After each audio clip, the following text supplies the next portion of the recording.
Welcome back to my kitchen. I'm Gigi, and today we're going to cook a meatloaf. It's Sunday, so I think a meatloaf is good for Sunday dinner. Makes it nice and easy, pull it together, put it in the oven, make up some mashed potatoes, green beans, and it is a wonderful Sunday afternoon comfort meal everybody will love. We even make a little gravy to go with it. But of course, the star of the show is the meatloaf. I do get a lot of questions about meatloaf. One of the big questions is how to keep it where it's all together and it doesn't crumble on you. How do you keep the bottom of your pan from burning and burning the bottom of your meatloaf? What do you put in your meatloaf? And there's so many varieties. My friend that lives in New Mexico puts green chilies and cheese in her meatloaf, and it's a Mexican meatloaf. It's so good. I've had people put bread in their meatloaf, put all kinds of things, pasta in their meatloaf, all kinds of things. So, I think it's time to start cooking. So, let's cook. Here we go. I have my meat, which is ground beef, and I always use ground chuck. It's an 80-20 blend. I have 1 pound, and I also have about a pound of pork, ground pork. You can use all beef. You can do the traditional blend of beef and turkey and veal, or pork and veal, whatever you like, you can do it. So the first thing I want to do though is I want to take my onions and my carrots and my celery, and I'm going to put them in my chopper. We like ours a little bit fine so that the meatloaf is more smooth. Now you can leave it in chunks, not this big of chunks, but you can leave it chunky if you want. It's whatever you think your family will like. Now I have this new chopper, haven't got to try it out yet, so I'm going to give it a go. So I'm going to put my heartiest vegetables in, and we're going to chop these first, which would be my carrots. There we go. Of course, I will put the recipe in the description box for you. So I'm going to do this on low because I'm not sure about this chopper yet.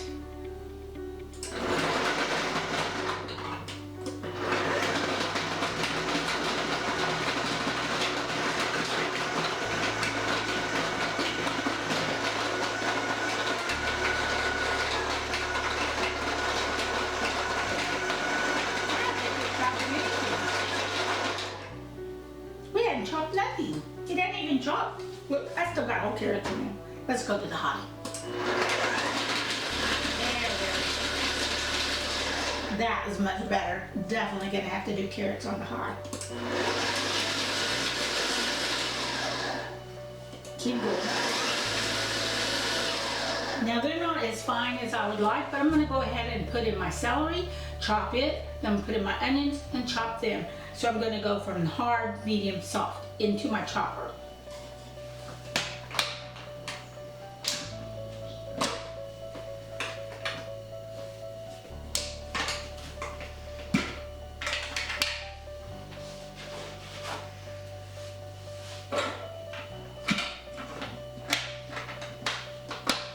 Okay, low this time.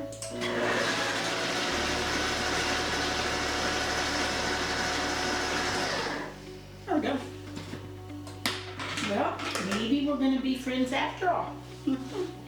So now I'm going to put this onion here. This onion I've sliced up. It's for the gravy.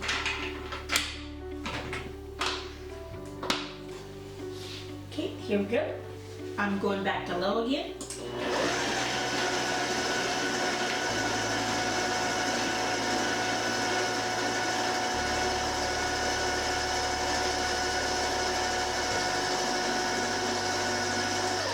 There we go, and that looks about right. So we have it finely chopped here. Alright, got my little spatula over here. Now we're just going to scrape it out. And I get to keep all the juice, all the carrot juice, all the onion juice, all the celery juice is all in there, and it's going to be to go into my meat. So that was a half of a large white onion, 1 medium carrot, and 2 celery sticks. And that's about my usual ratio. You can add other things and you can put in what you want. And that worked out pretty good. Okay, so the next thing we got here we're gonna put in is our tomato paste. And I have 1 6-ounce can of tomato paste. It goes in. Then I've got 1 14-ounce can of petite diced tomatoes. And they have a little bit of juice in there, but I don't really want the juice. I strained them, but after they've set for a little while, they still have a little bit of juice in the bottom, but I don't want that juice in there. The beef is going to make a lot of juice as it is. We don't need that, all of that in there. Then of course I have about 1 to 2 tablespoons of garden style seasoning. And this does not have salt in it because my binder, which is my saltine crackers, are salty. So I won't have to be adding salt. The tomatoes are also canned and they will have a little bit of salt to them. I'm going to make sure I have a good coating of seasoning, salt all over the top. And like I said, that's about 2 tablespoons of seasoning blend. Seasoning blend. There's no salt. The ketchup goes on last. The next thing I have is my 2 eggs. They go in. Now I have 2 little packets, which would make about 1 sleeve of saltine style crackers. And these will go in. And I always have used these. This is kind of traditional in my family to use the saltines. I did have my grandma used to make them with grape nuts, and it was really good. Oats is another one. You could use panko if you wanted, but it would take a lot of panko out of the machine. So my crackers are the ones I like. And you take them and you crunch them. And they're going to get more crunch as we blend all this together.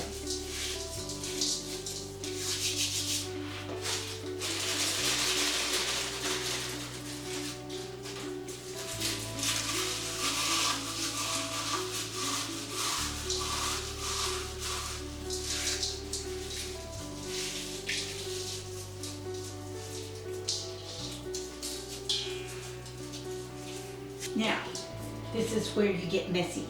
And don't be afraid to get your hands dirty. Move this over here, move it to the middle, and we're going to get our hands down in here and we're going to smash this up and we're going to mix it and we're going to blend it. The more you handle ground beef, the more you squish it, the more you massage it, the stickier and tackier it gets, till it gets so tacky that the juice, kind of seeps out into the crackers. So we're going to blend all this together with our hands and we're going to mix it really good until it's tacky. That will help it hold together and form a nice tight loaf that will hold together when you slice it. Take this over here. Don't worry about my onions, they're going to get cooked. Keep on. Now I do have a little bit of Worcestershire I was going to add to this, and I may do that. But I usually just put a sprinkle across the top. There we go. Make sure that you can see, if you can see, that your pork and your beef is getting mixed well. And we're finally getting to the tacky stage. See, it's sticking together. It's really starting to get tacky. And the more you massage it, the tackier it will get. And I'm not going to go into a scientific explanation, just know that it happens. It's all about proteins. There we go.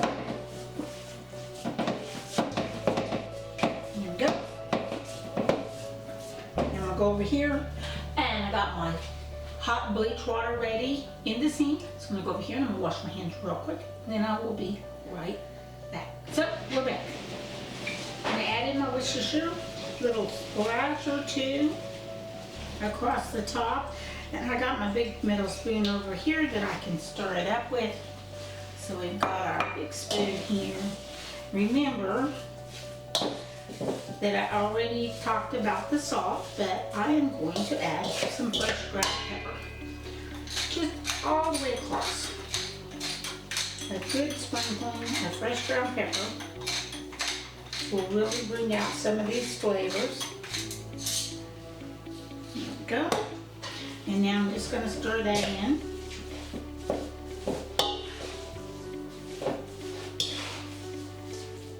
There we go.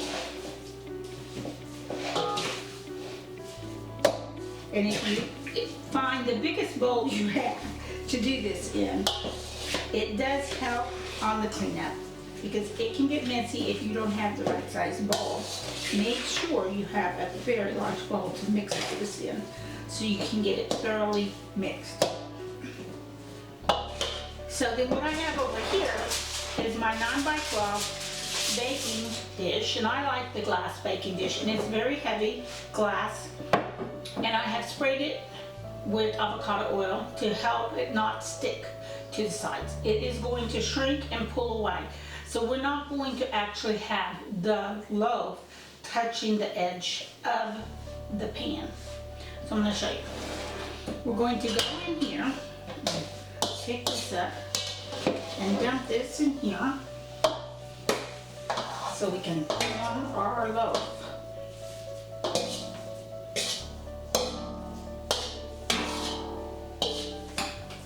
There we go. I'm just going to set that over there, out of the way. And now I get to get my hands dirty again because I just don't think you can do this with a spoon.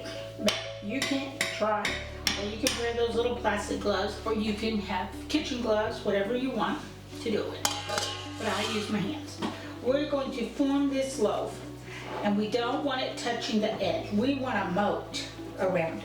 So the juice from the beef and the pork and the meatloaf itself can drip down into the edge and become all the way around it. And I try to form it so it's even, so it will cook evenly. See, like that looks like there's a hole in there. I like that. So we're going to fill that up and push it together. And this takes a little while. Just take your time, push it together. Then you can flatten it out. I still have a hole there. I don't know why I have a hole there.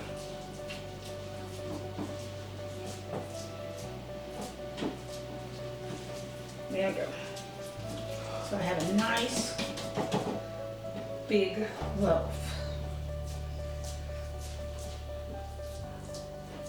Like so. Now that I got it like I want it, and I've got a nice moat all the way around. There we go. Looks like it's pretty well. I'm going to take my ketchup and I'm going to put it on the top and smear it all around. And I may have to use my fingers since I already got rid of my little spatula. That's okay. I'm going to smear this all around nice and thick. And yep, we do use ketchup. And then comes on the petite, the top, that bacon. And this is the way my auntie did it. I learned that from her, my Aunt Blanche. And I still do it to this day. We love it. It's my family. It is not meatloaf unless it has the bacon across the top. And you can use whatever bacon you want. This is an applewood smoked bacon, just because I like applewood smoked bacon, and we're going to put it all the way across, like so. Now, isn't that a beautiful meatloaf? I'm going to go wash my hands again, and then this will be going into a 400-degree oven. But first, before I even put it in the oven, I want to talk about this. So, one of the things that I feel like is really important that helps keep your meatloaf moist and soft and tender on the inside, crispy, crunchy on the outside, is to sear it on the outside so it can heat and steam on the inside. And the way I do that is I put my meatloaf in a very hot oven, 400 degrees, for about 10 minutes, and then I turn it to 350, and then we go from there. But I want to get a good start on this meatloaf. Also, what I want to do is I want to take my foil and I want to put it on here, and I just want to lightly seal it on. It is not sealed tight like when we're braising. I want some of the steam to come out and some of to allow that, but to kind of slow it down.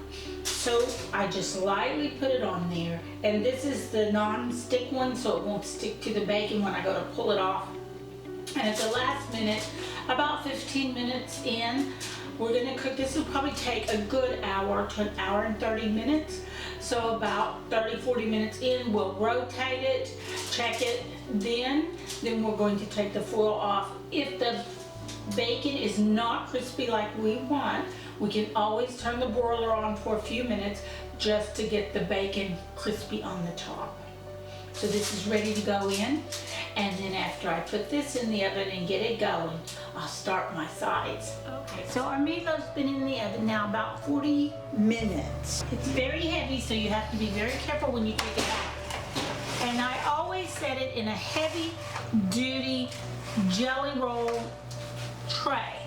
That helps to keep the bottom of my meatloaf from burning. So there we have it, halfway. At least I think it's about halfway. The best thing for me to do is to get my thermometer and test it. I'm gonna do my Insta-read right through the middle. And I'm not gonna try, yeah, see I'm at about 137. And of course for beef, we wanna see 160. So we're good. I'm gonna take this out. Now I'm going to rotate this and put it back in the oven. So also one of the things that I can do to help get everything crispy on the outside is I can turn on my convection so I can have some hot air flow over it. No foil this time. If you don't have convection, that's fine. 350, and we're going to aim for another 30 minutes. And here's our meatloaf out. Our toasty bacon on the top. Now I want to let it sit and just rest for a good 10 minutes. But I'm sure that it's plenty done. Yep, we're way over. Look at that. 181, 2, 3. We're way up there. That's okay.